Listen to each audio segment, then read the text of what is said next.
Trevor Thys was the colored guy. Adam Woes was the white guy. The white guy was more intense.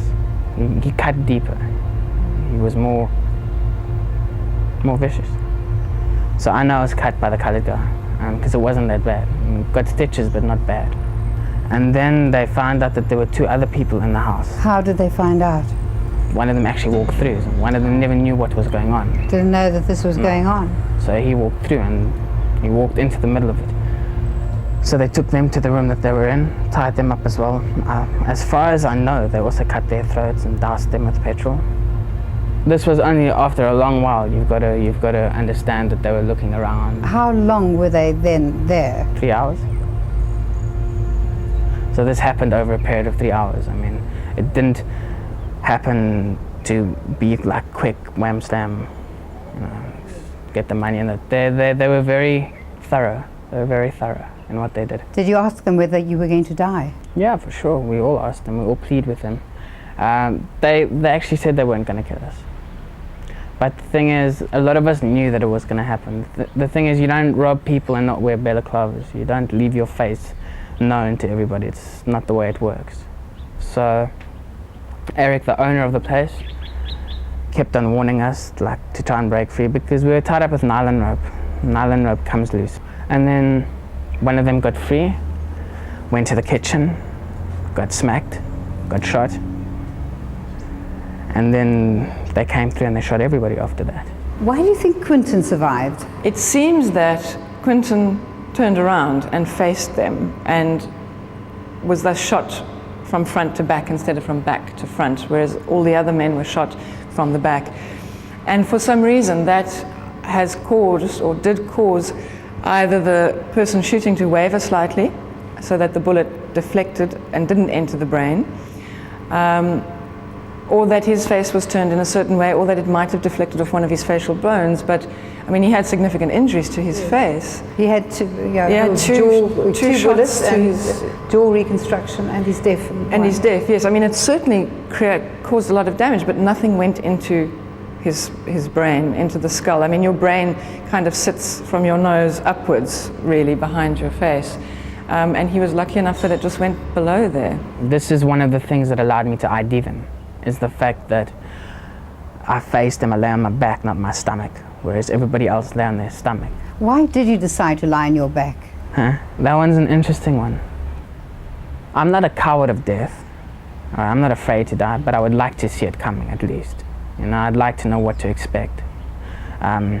Personally, I think it's 10 times more frightening lying on your stomach, not even knowing when the impact is going to happen. At least I knew when it was time. I could say, okay, well, now it's time. Whatever happens, happens. Quentin, can I ask you, you said that you blacked out when you were first shot, and then there was a second shot, but then when you came to again, what did you feel? Okay, to explain more about knowing what's going on when you wake up or not, it's the impact of the shot. You don't feel anything. Right? A lot of movies portray that there's pain in being shot. There's no pain. You don't feel it. Because the impact is so quick and fast and hard that you don't feel it. When I woke up, I wanted to see if other people were alive. But you realized immediately what had happened? Yeah, for sure. You were in the situation? For sure. My jaw couldn't move. My jaw was shattered. My jaw was over here. So the first thing I realized when I woke up was, hey, there's something wrong with my face. When you came to again and you saw all the other bodies lying around you, how did you feel? What did you think?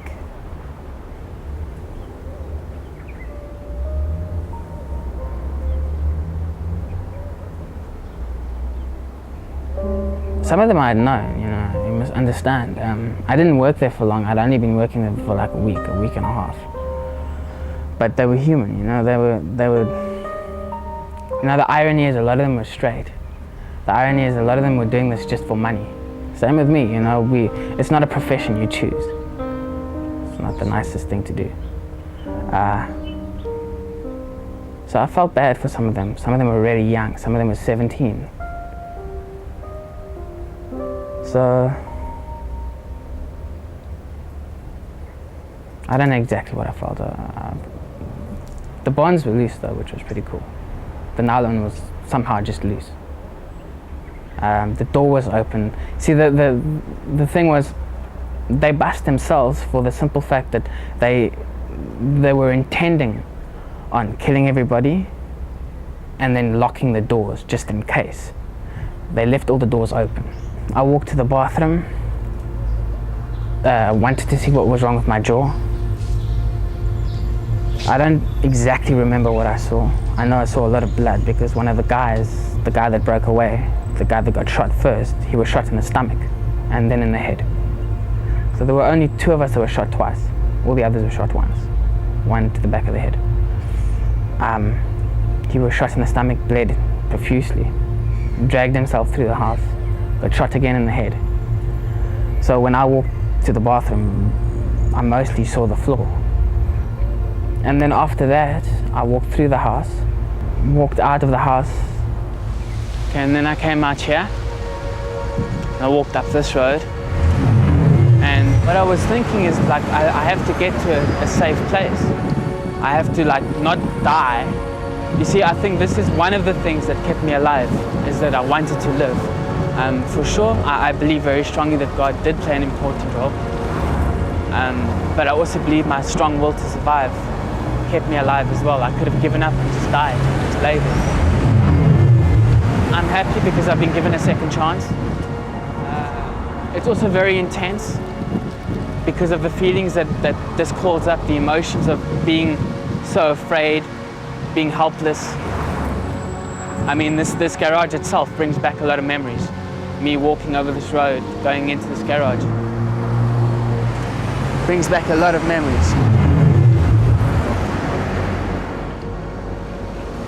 Some ladies were shocked and horrified when somebody came out of the dark and they were full of blood, so they ran away. And the ladies at the garage were also pretty shocked.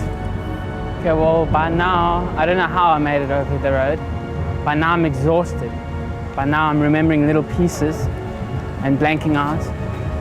I remember coming into the shop, speaking to one of the guys behind the counter, not knowing what I was saying, falling down, waking up with a policeman over me and an ambulance guy over me. And then I remember being in the ambulance and being spoken to the whole way while in the ambulance to make sure that I stay awake. And then I remember waking up in the hospital.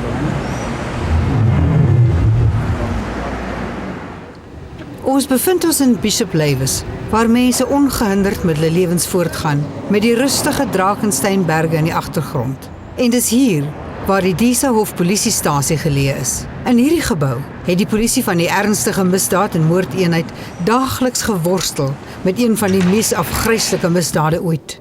Hoe het hulle die gekompliseerde web van informasie en disinformasie ontrafel? En wat het gelei tot die inhegtenisneming van die persone wat verantwoordelik was vir die Sizzlers moord? Inspekteur Maris, jy was van die heel begin af betrokke by die Sizzlers moordsaak.